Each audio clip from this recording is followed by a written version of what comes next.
10th class, exercise 4.2, question number 3rd. Find two numbers whose sum is 27 and product is 182. Two numbers हैं, उनका सम given है 27. अब late कर लिया हमने वन नंबर. उन्होंने दोनों नंबर्स निकालने के लिए कहा था फाइंड टू नंबर्स, दोनों नंबर्स पता करने हैं. हमने वन नंबर को अज्यूम किया x.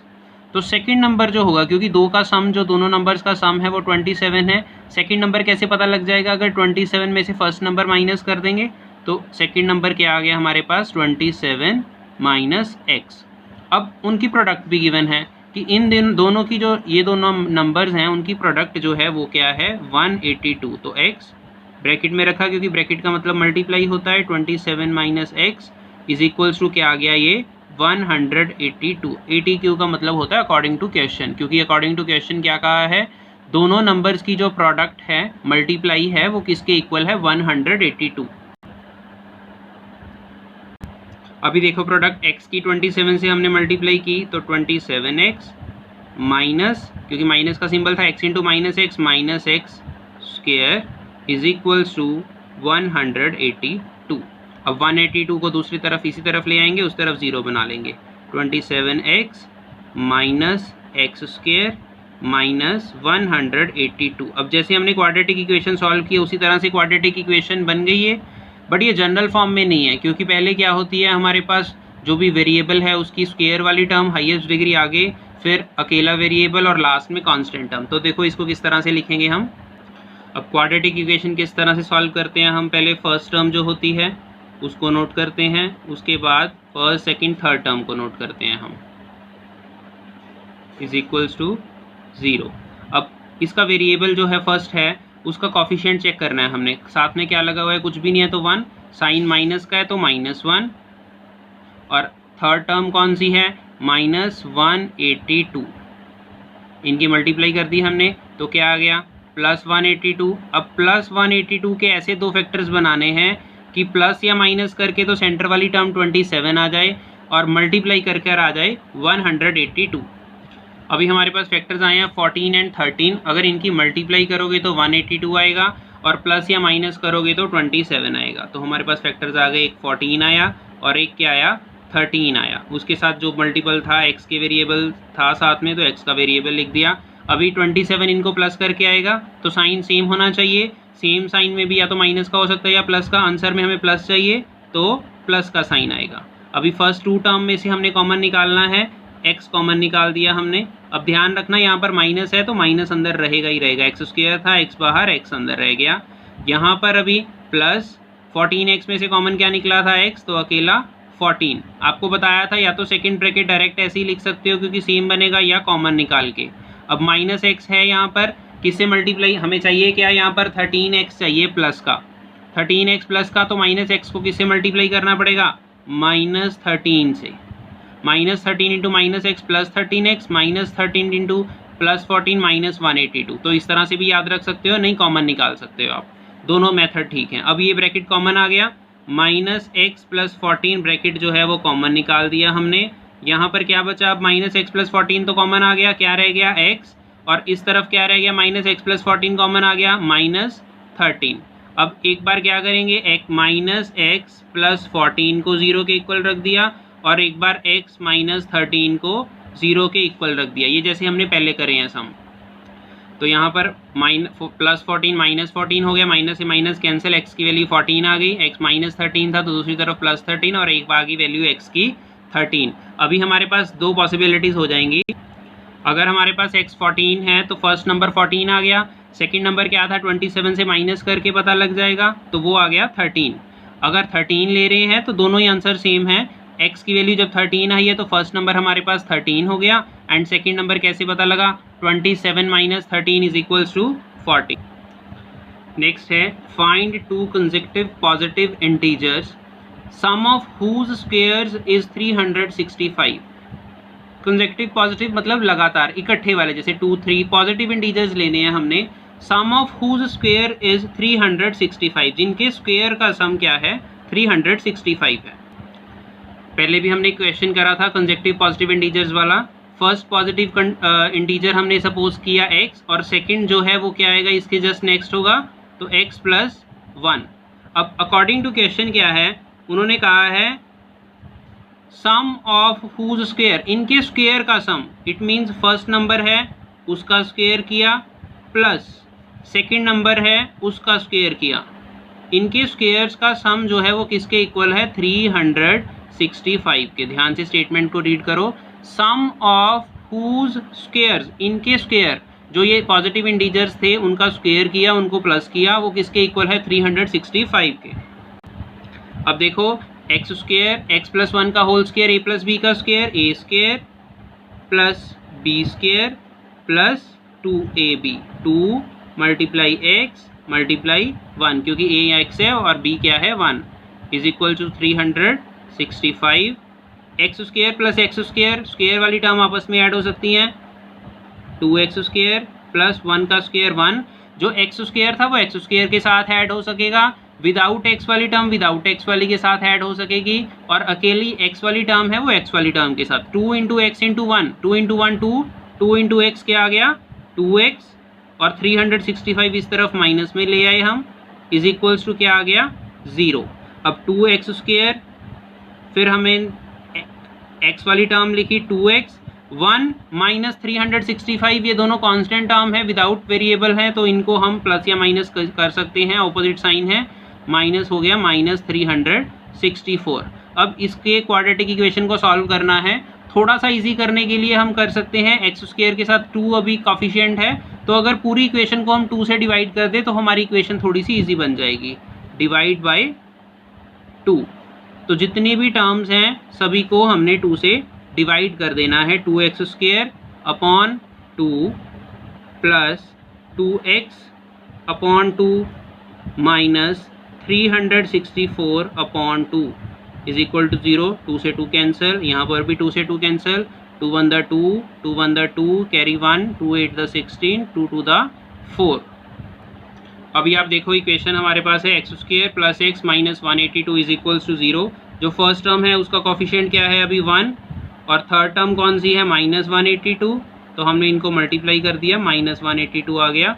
अब ऐसे दो फैक्टर्स की प्लस माइनस करके सेंटर वाली टर्म उसका कोफिशिएंट क्या है 1, तो प्लस या माइनस करके अभी 1 आना चाहिए और मल्टीप्लाई करके 182 आना चाहिए। पहले भी हमने 182 के फैक्टर्स बनाए थे 14 एंड 13, अब 14 और 13 में से 13 माइनस करेंगे तो 1 आएगा, तो ये हमारे पास फैक्टर्स ठीक बन गए, वही फैक्टर्स हमें यूज़ हो गए जो हमने पिछले क्वेश्चन में बनाए थे। अब एक फैक्टर बना है 14 और एक फैक्टर है 13, x के मल्टीपल होंगे दोनों के दोनों। अब प्लस 1x किस तरह से आएगा, अब 14 में से 13 को माइनस करना पड़ेगा, माइनस करने के लिए साइन ऑपोजिट होने चाहिए, आंसर हमें प्लस में चाहिए, तो बड़ी टर्म प्लस में छोटी टर्म माइनस में। अब इन दो टर्म्स में से हमने कॉमन निकालना है, तो x कॉमन आ गया, एक्स स्क्वायर था x रह गया प्लस 14। अब उसके बाद मैंने आपको बताया था कि सेकंड ब्रैकेट भी सिमिलर यही बनेगा हमारे पास। उसके बाद x है, यहाँ पर चाहिए क्या माइनस 13x, तो माइनस 13 से हमें मल्टीप्लाई करनी पड़ेगी, तो माइनस 13x आएगा, अंदर वही वाली ब्रैकेट बन जाएगी। अगर कॉमन निकालना चाहते हो जैसे पहले बताया था तो उस तरह से भी कर सकते हो। अब कॉमन कौन सा ब्रैकेट आ गया, x प्लस 14 दोनों के पास है, यहाँ पर क्या बचा x प्लस 14 बाहर आ गया हमारे पास कॉमन, x रह गया और इधर क्या रह गया माइनस 13। तो उसी तरह से एक बार x प्लस 14 को किसके इक्वल रखेंगे 0 के इक्वल, और एक बार x माइनस 13 को किसके इक्वल रखेंगे 0 के इक्वल। तो जब हमने 0 के इक्वल रखा x is equals to minus 14 आ गया और एक वैल्यू आ गई x इज इक्वल्स टू 13। अब माइनस की वैल्यू है ये तो क्या हो जाएगी, रिजेक्ट हो जाएगी, क्योंकि हमें सिर्फ और सिर्फ पॉजिटिव इंटीजर चाहिए था क्वेश्चन में। तो फर्स्ट पॉजिटिव इंटीजर क्या आ गया अभी हमारे पास 13, सेकंड पॉजिटिव इंटीजर कैसे आएगा, उसमें 1 ऐड कर देंगे, 13 प्लस 1 क्या बन गया 14। Next question number 5th 10th class, the altitude of a right triangle is 7 centimetre less than it's base. जो एल्टीट्यूड है वो क्या है 7 सेंटीमीटर लेस है बेस से। 3 साइड्स होती हैं हमारे पास राइट ट्राइंगल में, एक परपेंडिकुलर, एक बेस और एक hypotenuse. If the hypotenuse is 13, ये हमारे पास हाइपोटेन्यूस है 90 डिग्री जहाँ पर होता है, उसके सामने वाली ऑपोजिट साइड उसके जो होती है वो क्या होता है हाइपोटेन्यूस है। ये हमें गिवन है 13 सेंटीमीटर। उसके बाद कहा है कि जो altitude that is also known as perpendicular, perpendicular भी बोल देते हैं हम इसको, 7 सेंटीमीटर लेस है किससे, बेस से। तो बेस के साथ रिलेशन दे दिया, तो बेस को हमें सपोज करना पड़ेगा, हमने बेस को सपोज कर लिया x, तो हमारे पास एल्टीट्यूड क्या आ गया x माइनस 7 क्योंकि बेस से 7 लेस है। तो अब हमने सपोज किया let base of right triangle, base क्या आ गया हमारे पास x आ गया और एल्टीट्यूड क्या हो गया उसका x माइनस 7 क्योंकि एल्टीट्यूड क्या है वो 7 लेस है किससे, बेस से। अगर बेस x हुआ तो एल्टीट्यूड क्या हो गया x माइनस 7। हम एल्टीट्यूड को परपेंडिकुलर भी बोल देते हैं। अब और कोई कंडीशन नहीं गिवन है। जो राइट ट्राइंगल है वहाँ पर हम कौन सी थ्योरम को अप्लाई कर देते हैं, एक पाइथागोरस थ्योरम बहुत अच्छी तरह से हमने पहले भी करी हुई है। वो क्या होती है, hypotenuse square is equals to perpendicular square plus base square. अब इस क्वेश्चन के अकॉर्डिंग हाइपोटेन्यूस कौन सा है, AC, इट मीन्स AC का square, perpendicular that is also known as altitude AB का स्क्वायर प्लस बेस क्या है यहाँ पर BC का स्क्वायर। क्लियर है, बेस BC था तो उसका स्क्वायर। अब AC गिवन है हमें कितनी है 13, तो 13 का स्क्वायर वैल्यू पुट कर दी। AB क्या है हमारे पास x माइनस 7, तो AB की वैल्यू रखी हमने x माइनस 7 का स्क्वायर और BC क्या है हमारे पास x का स्क्वायर। अब इसको आगे सॉल्व करना है। 13 का स्क्वायर हमारे पास आ गया 169, x माइनस 7 का स्क्वायर तो a माइनस b का होल स्क्वायर फॉर्मूला यहाँ पर आ गया, a square plus b square minus 2ab, 2 multiply किसके साथ, x के साथ, और b क्या है हमारे पास 7 प्लस x स्क्वायर, ये वाला। उसके बाद इसको आगे सॉल्व करना है हमने। x स्क्वायर 7 का square 49, 2 into 7 14 into x 14x minus 14x plus x square. अब आपको बताया था कि जो स्क्वायर वाले टर्म्स हैं वो आपस में ऐड हो जाएंगी। अगर x स्क्वायर वाली टर्म्स हैं जो x square plus x square क्या हो गया 2x square minus 14x plus 49, 169 को भी इधर ले आए हम, 169 माइनस में आ गया, यहाँ पर क्या आ गया हमारे पास 0 आ गया, is equals to 2x square minus 14x, opposite sign है तो माइनस हो जाएगा, तो क्या आ गया हमारे पास माइनस 120। अब यहाँ पर भी x स्क्वायर के साथ कॉफिशिएंट 2 है। अगर हम देखें तो सभी टर्म्स 2 से डिवाइड हो सकती हैं, तो इजी बनाने के लिए क्या करेंगे हम, डिवाइड बाय 2। बेटा इस चीज़ से कन्फ्यूज़न नहीं रखने की, 0 इस तरफ आई हुई है, पहले तो दूसरी तरफ आती थी, किसी भी तरफ हो सकती है ये, इससे कुछ फ़र्क नहीं पड़ता हमें तो ये इक्वेशन को सॉल्व करना है। अब 2 से डिवाइड किया हमने 2x स्क्वायर, चाहे आप दूसरी तरफ भी रख सकते हो, इसको यहाँ से हटाकर अगर इस तरफ भी रखना है, कन्फ्यूज़न होती है तो ये भी सही है। अभी 2x स्क्वायर को 2 से डिवाइड किया, सभी टर्म्स को 2 से डिवाइड करेंगे, minus 14x upon 2 minus 120 upon 2 is equal to 0 को 2 से डिवाइड करेंगे तो 0 ही आ जाएगा, 2 से 2 कैंसिल, 2 7 द 14, 2 6 द 12 एंड 0। तो अभी हमारे पास क्या बन गई equation, x square minus 7x minus 60। इससे फ़र्क कुछ नहीं पड़ता, बट कैलकुलेशंस थोड़ी इजी हो जाती हैं, इक्वेशन सॉल्व करनी इजी हो जाएगी, टाइम कम लगेगा हमें। तो अभी हमारे पास x square minus 7x minus 60, ये हमारे पास इक्वेशन बन गई। फर्स्ट जो टर्म है उसका कॉफिशिएंट क्या है 1, थर्ड टर्म जो है वो क्या है माइनस 60, तो उनकी मल्टीप्लाई करके हमारे पास क्या आ गया माइनस 60। अब हमने माइनस 60 के ऐसे दो फैक्टर्स देखने हैं कि प्लस या माइनस करके हमारे पास क्या आए माइनस 7 आए और मल्टीप्लाई करके आए 60, तो 12 और 5, ये दो ऐसे फैक्टर हैं। अभी हमने फर्स्ट टर्म को ऐसे ही नोट किया, थर्ड टर्म को ऐसे ही नोट किया, एक हमारे पास फैक्टर आ गया 12 और एक आ गया 5, दोनों x के मल्टीपल ही होंगे। 12 और 5, 12 में से 5 माइनस करेंगे तो 7 आएगा, तो ऑपोजिट साइन चाहिए हमें, एक प्लस का होगा एक माइनस का होगा। कैसे पता लगेगा कौन सा प्लस का, आंसर किस में चाहिए माइनस में, तो बड़ी टर्म माइनस में, जो भी छोटी टर्म है वो प्लस में। इन दोनों में से कॉमन निकालना है, हमने x कॉमन निकाल दिया, तो क्या बचा x माइनस 12। तो आपको बताया था सेकंड जो आपका ब्रैकेट है वो भी यही बनेगा x माइनस 12। यहाँ पर क्या है 5x, तो x को किससे मल्टीप्लाई करेंगे 5 से, तो यहाँ पर क्या आ जाएगा प्लस 5। अब एक तो x माइनस 12 को हमने कॉमन निकाल दिया, क्लियर है, और दूसरा क्या बन जाएगा हमारे पास x माइनस 12 तो कॉमन आ गया, यहाँ पर क्या रह गया अकेला x और यहाँ पर क्या रह गया प्लस 5 इज इक्वल्स टू 0।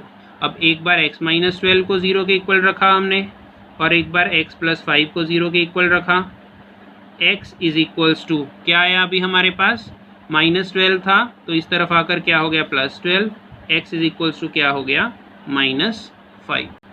अभी जो भी वैल्यूज़ हमारे पास आई हैं x की, एक आई है 12 और एक आई है -5। -5 को हमने रिजेक्ट कर दिया क्योंकि कभी भी किसी भी साइड की लेंथ जो है वो माइनस में नहीं हो सकती। अब बेस जो था हमने x सपोज किया था पहले, तो बेस आ गया 12, एल्टीट्यूड क्या था 7 लेस था, तो 12 में से 7 माइनस किए तो क्या आ गया 5। तो ये हमारा क्वेश्चन नंबर 5 भी कंप्लीट हो गया।